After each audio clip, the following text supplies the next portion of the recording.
Bonsoir à toutes et à tous, mais quel plaisir de vous avoir ici ce soir.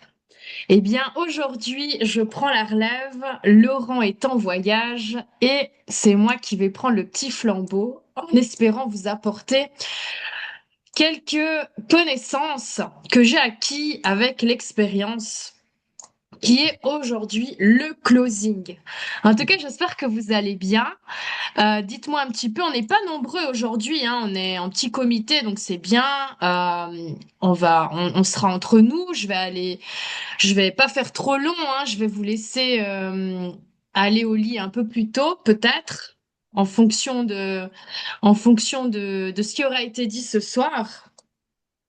Donc, en tout cas, pour moi, c'est un plaisir. Sachez toujours que j'ai toujours les petits papillons dans le ventre à chaque fois que je vous partage une formation. C'est pour moi le challenge, à chaque fois le même challenge, mais je suis ici pour apprendre et puis pour vous partager des choses en espérant qu'ils vous seront également, comment dire, euh, ils vont vous servir vraiment dans votre expérience dans le MLM. Donc, laissez-moi vous partager mon écran. Alors,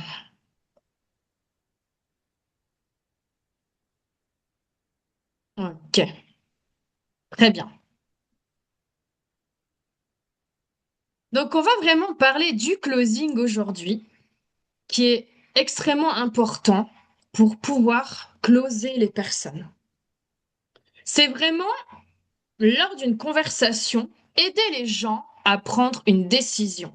Aider vos prospects à prendre une décision, avec authenticité et sans leur mettre la pression ou sans vous mettre la pression à vous-même quelque part, avec une puissance mentale et stratégique. Ah mince, pardon. Tac. On va déplacer cela.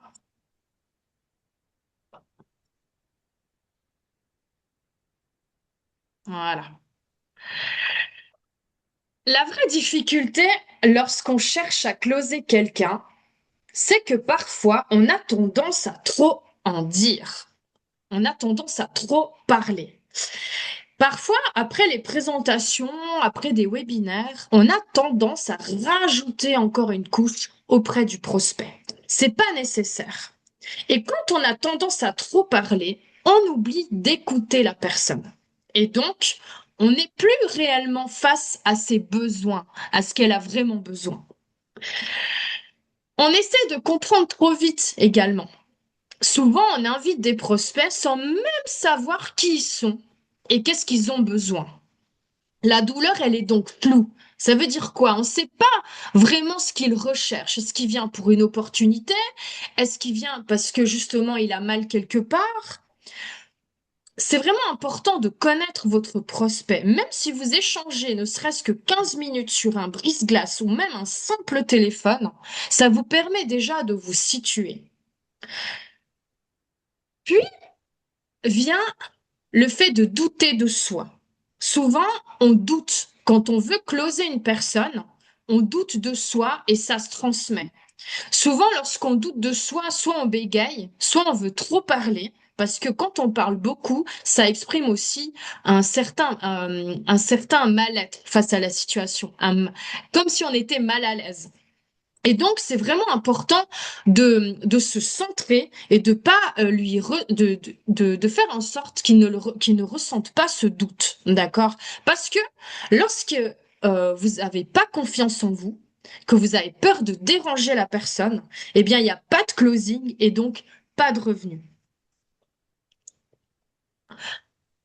Ce qui freine, le vrai frein dans le doute, eh bien, les prospects, ils refusent la certitude, mais pas l'offre. Le doute fait vraiment chuter la confiance. Là, vous avez perdu votre prospect. Et moins de certitude, comme je l'ai dit avant, moins de closing. La certitude, elle vend. En fait, tout est dans l'attitude. L'attitude, la manière dont vous allez présenter, la manière dont vous allez vous exprimer avec l'émotion, pas d'émotion. Si vous parlez trop, que vous écoutez pas assez. L'activation mentale. C'est vraiment un exercice que vous pouvez faire si vous le souhaitez. Mais vraiment de vous imprégner de ça, parce que souvent les gens ont peur de vendre quelque chose. Bien que on est là vraiment pour aider une personne à décider. Donc, ancrez-vous ça vraiment dans la tête. Vous êtes vraiment là pour aider une personne à décider. Vous allez voir pourquoi est-ce qu'on aide une personne à se décider ici dans le contexte du marketing de réseau. Les clés, la clé psychologique. Les gens achètent vraiment une sortie de douleur, une sortie de problème, d'un manque, de quelque chose. Ils achètent pas qu'une simple opportunité. Bien sûr, il y a des hommes d'affaires, des femmes d'affaires dans la salle. Bien sûr qu'il y a des gens qui veulent vraiment une réelle opportunité, qui sont dans d'autres réseaux et qui gagnent bien leur vie, mais qui veulent peut-être un nouveau challenge. Mais là, beaucoup de monde cherche à se sortir d'une problématique. Donc, comme dit mon conjoint, pas de problème, pas de solution, pas de solution, pas de problème. Donc, vraiment, l'idée, c'est d'amplifier la conscience de leurs problèmes, de positionner votre solution comme une évidence à leurs problèmes. Et donc, sans douleur, pas de changement, pas de problème, pas de changement. Tout problème, eh bien, il y a un changement. Et enfin, si on pose une action, d'accord, eh bien, c'est à nous de pouvoir faire en sorte de la provoquer. Après un webinaire, l'état mental de votre prospect. Son émotion du moment, eh bien, comme j'ai pu le voir lors des deux derniers webinaires, comme hier, on en a eu un avec la doctoresse Zoumenu. Il y a 2 semaines en arrière, on en a eu d'autres avec des nutritionnistes, la team à Madame Aman, Uchechi Tano. Eh bien, on a vu des gens qui étaient inspirés.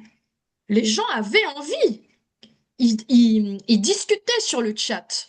Ils avaient vraiment envie d'en savoir plus. Ils étaient vraiment émerveillés. Ensuite, il peut y avoir, il peut y avoir d'autres émotions. Les gens, ils peuvent être sceptiques, apeurés, peur d'être jugés. Ils ont peur de perdre de l'argent parce qu'aujourd'hui, les gens, ils ont aussi une fausse idée du MLM, du marketing de réseau. Ils ont peur d'être critiqués. Ils peuvent être dans le doute. Est-ce que c'est vraiment pour moi? Est-ce que c'est vraiment possible de gagner de l'argent avec ce système? Ou il y en a d'autres qui sont dans l'attente et qui attendent que vous leur envoyiez un message pour se décider, pour déclencher une action.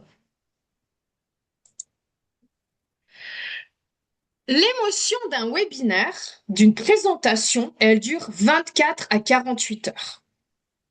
Et puis, plus on attend et plus le non deviendra automatique. On dit que entre 0 et 2 heures, il y a vraiment un pic émotionnel. Donc c'est là qu'il faut agir. Vraiment. Revenez vers vos prospects tout de suite après le webinaire, après le Zoom. Ensuite, entre 2 à 24 heures, il y a toujours la fenêtre ouverte avec une possible relance. D'accord? 24 à 48 heures, il y a des hésitations qui commencent à s'installer, des peurs, des craintes. Et là, s'en vient les objections. Puis après, plus de 48 heures, bonne chance, parce que là, la raison, elle va dominer. Et là, c'est dur, dur. Vous devez presque recommencer à zéro. Et souvent, c'est difficile de rattraper l'irrattrapable. Les 6 questions qu'on peut poser lors d'un closing. Ça permet de guider le prospect vers une décision. Ça ne vend pas, ça révèle une réponse. D'accord?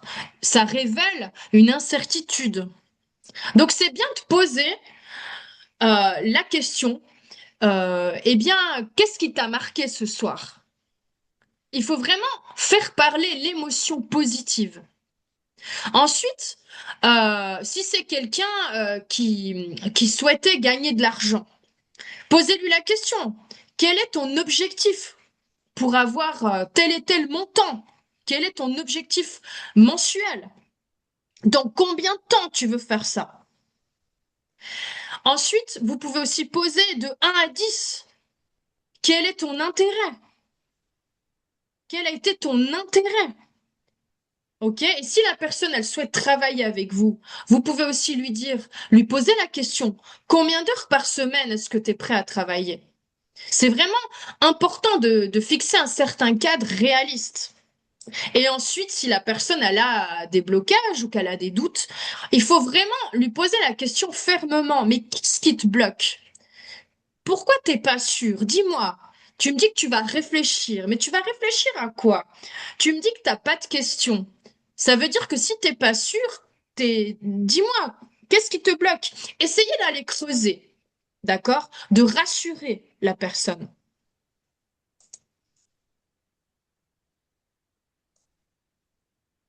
Ce qui déclenche la décision, c'est l'urgence. C'est vraiment de créer aussi une situation d'urgence. Par exemple, nous, on a eu des résultats où lorsqu'on disait aux personnes, écoute, moi, il me reste une semaine pour valider mes trois futurs collaborateurs. Est-ce que tu as pu décider, par exemple, de créer l'urgence? Ensuite, il y a aussi la preuve sociale. Euh, leur montrer qu'il y a déjà d'autres personnes qui ont commencé, ils ont eu des résultats incroyables. Vous pouvez jouer la carte que en Europe, on a déjà on a déjà pris de l'avance, qu'on a déjà des résultats, qu'on a du recul avec cette technologie, qu'on travaille avec des professionnels de la santé. Souvent, les gens, ils ont besoin de crédibilité, qu'il y ait des professionnels aguerris derrière. Donc, ça les rassure. Et c'est la vérité. Dites-leur qu'on travaille avec un chiropraticien qui a une clinique énorme, qui a travaillé pour des footballeurs. Dites-leur qu'on travaille avec des cardiologues, des nutritionnistes. C'est vraiment important parce qu'ils ont besoin de ça. Beaucoup de gens ont besoin de ça. Puis après, la réciprocité. La réciprocité, c'est si vous avez fait un zoom incroyable, émotionnellement parlant, eh bien, ça ajoute de la valeur. Et puis les gens, ils ont envie de vous le rendre naturellement. Pas tout le monde, mais il y a des gens qui ont envie de vous le rendre naturellement.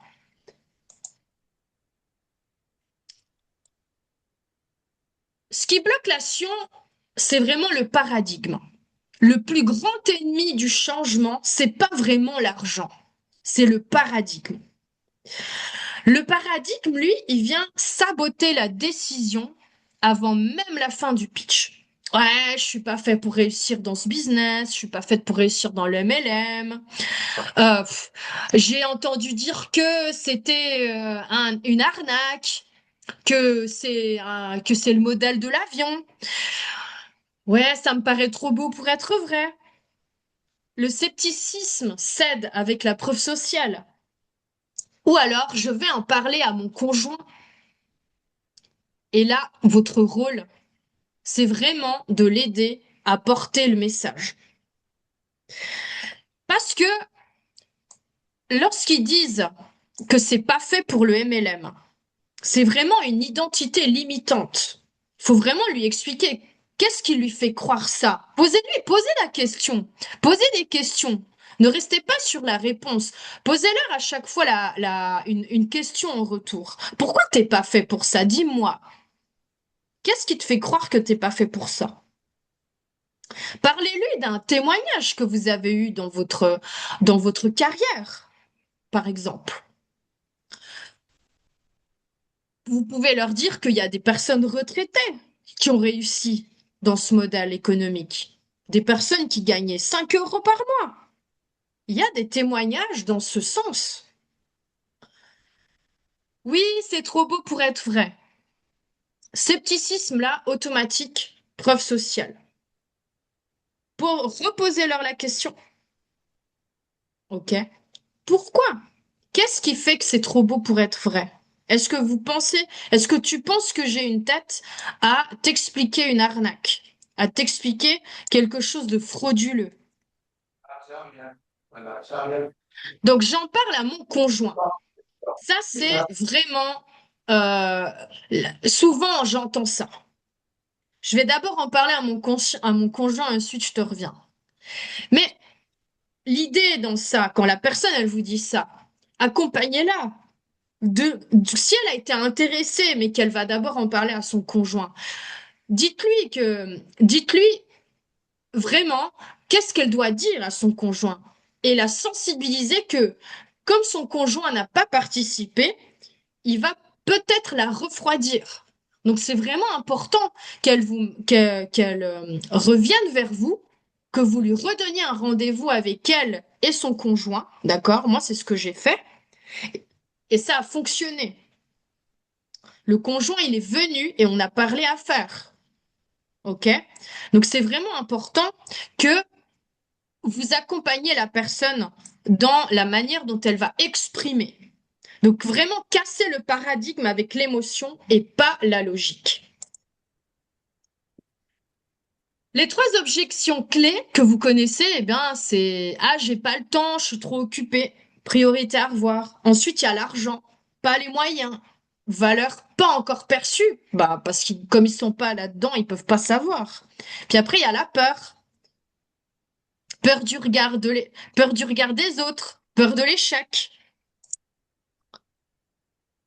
Mais décidément aujourd'hui, ok. Ensuite, souvent dans l'objection, c'est je dois réfléchir. Ça, on l'entend souvent. Et j'entends aussi souvent, bien sûr, prends ton temps. Je l'ai moi-même fait, hein.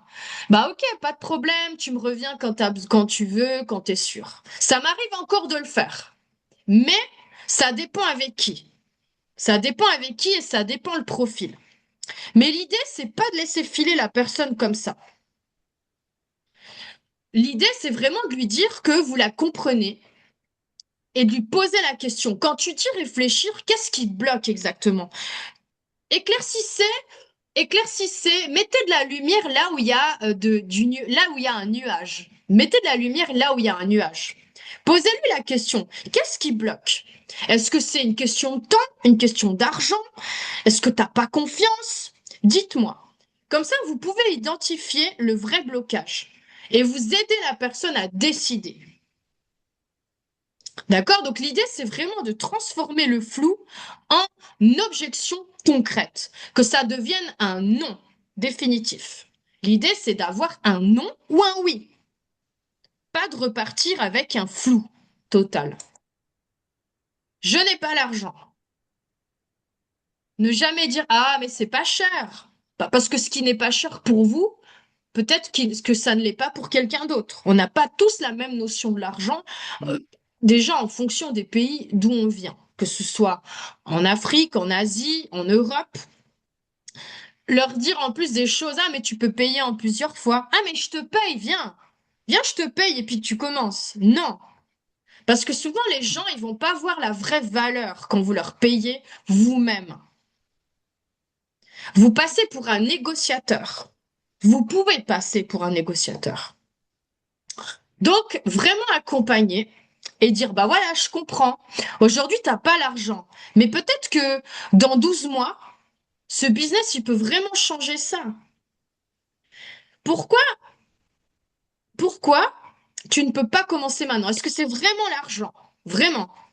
Ok, bah écoute, quand est-ce que tu penses avoir l'argent? Dans un mois, 2 mois, 3 mois?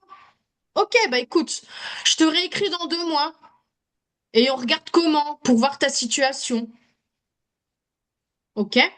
C'est vraiment, c'est vraiment intéressant de pouvoir établir un temps, d'accord? D'établir le temps avec la personne et de lui demander l'autorisation. Ah, est-ce que tu es d'accord que je te revienne dans un mois, dans 2 mois? Comme ça, il n'a pas l'impression qu'on le force, ou même pour nous. D'accord? Ah, bah tiens, la personne, elle nous a donné le feu vert. Ça nous donne, ça nous décharge aussi émotionnellement, vu que la personne, elle nous a donné le feu vert.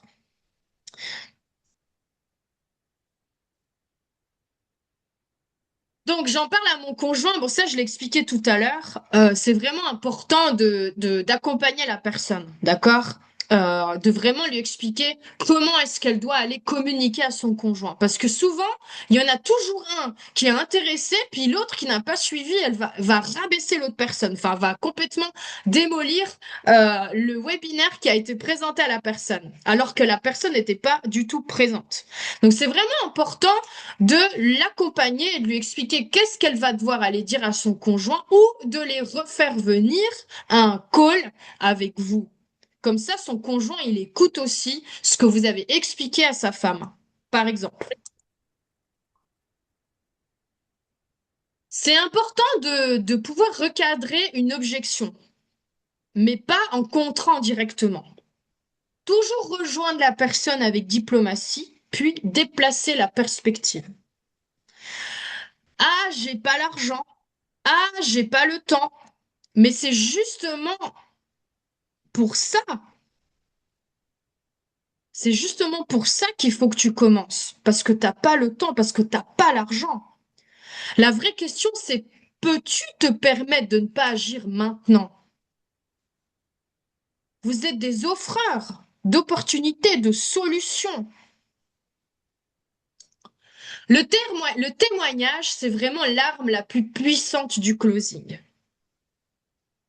Souvent, les gens, ils n'achètent pas un produit. Ils achètent vraiment une transformation possible pour eux. D'accord? Une solution à leur douleur. Ok. Donc, c'est vraiment important. C'est vraiment important d'utiliser les témoignages, de leur renvoyer un témoignage. Ah bah tiens, toi tu as voulu venir au webinaire parce que tu as une sciatique. Regarde, j'ai un témoignage pour toi. On a un canal Telegram. Ah, j'ai ma cousine qui a qui a une sciatique. Ça fait quelque temps qu'elle se soulage avec cette technologie. Je t'envoie son vocal, je t'envoie son témoignage. C'est vraiment puissant. Ou vous-même ou vous-même. Vous pouvez leur parler de votre témoignage, de votre propre témoignage, que ce soit au niveau de vos douleurs, comme au niveau pécunier, comme au niveau de votre expérience, de votre croissance dans ce business.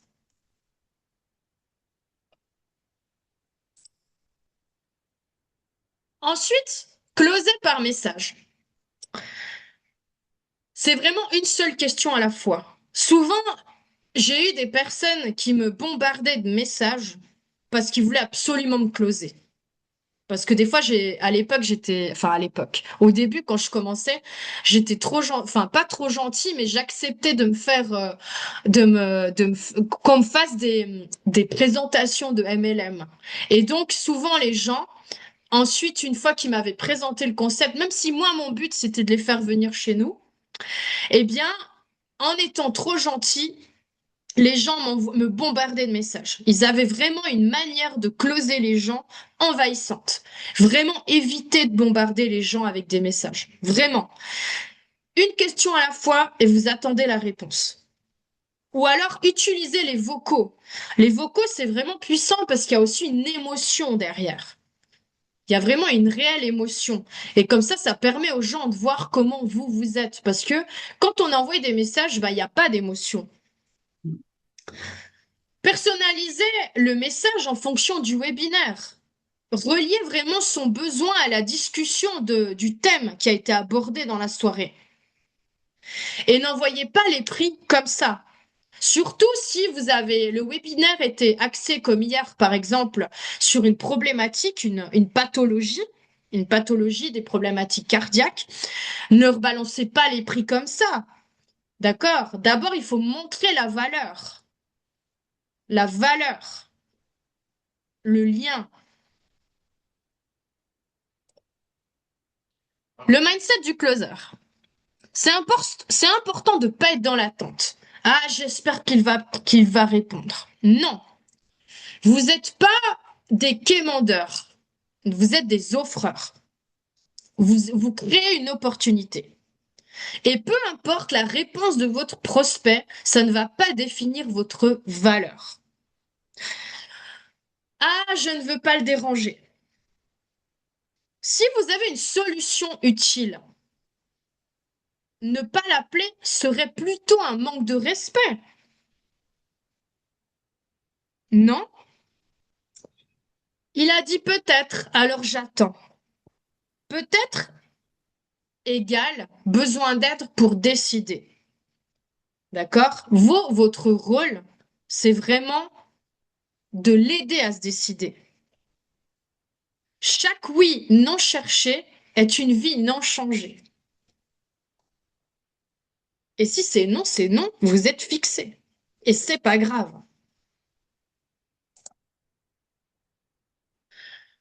Les chiffres clés du closer. Les données changent votre façon de suivre. Ce qui se mesure s'améliore. Donc, notez votre taux de conversion après chaque event. Vous avez votre liste de noms. Pourquoi pas rajouter des petites notes? Dans les 2 heures, d'accord, 50%. Décision d'achat après un pic émotionnel. Ensuite, il faut à peu près 5 relances avant d'avoir un oui. Et un tiers qui sont prêts à agir. Donc, il faut prendre le contact dans l'heure suivant le webinaire. Sans mesure, pas d'amélioration. Après chaque webinaire, c'est vraiment important de trier les participants engagés. Voyez vraiment ceux qui sont le plus motivés, le plus chauds. Hier, il y avait des gens, ils ont laissé leur téléphone, leur numéro de téléphone. Contactez-les tout de suite, dès que vous pouvez. Envoyez-leur des messages personnalisés, pas des messages robots.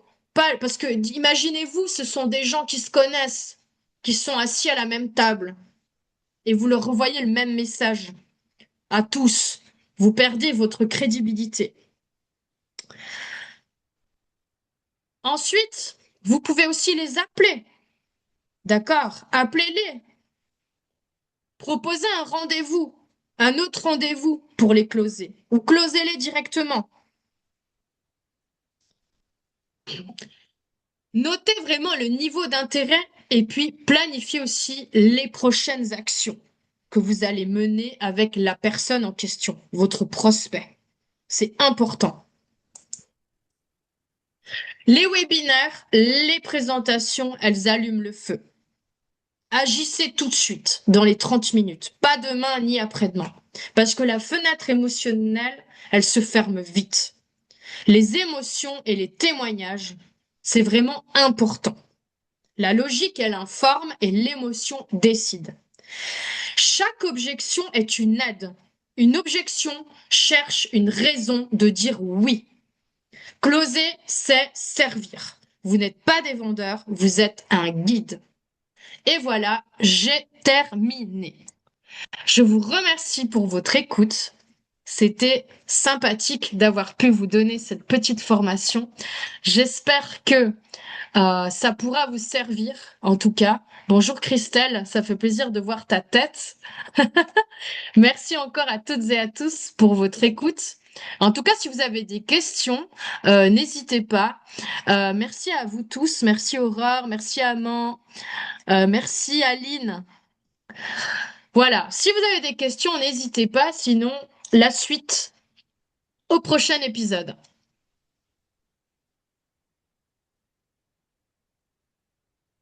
Bon, bah ok. Bah, c'était un Non, c'est plaisir. bon. Merci à Parfait. toi, alors, Laïla. Avec plaisir, Christelle. On se voit bientôt pour un café, j'espère. Ouais, ça fait un moment qu'on se dit. Non, alors promis, il faut qu'on aille, Comment? faut qu'on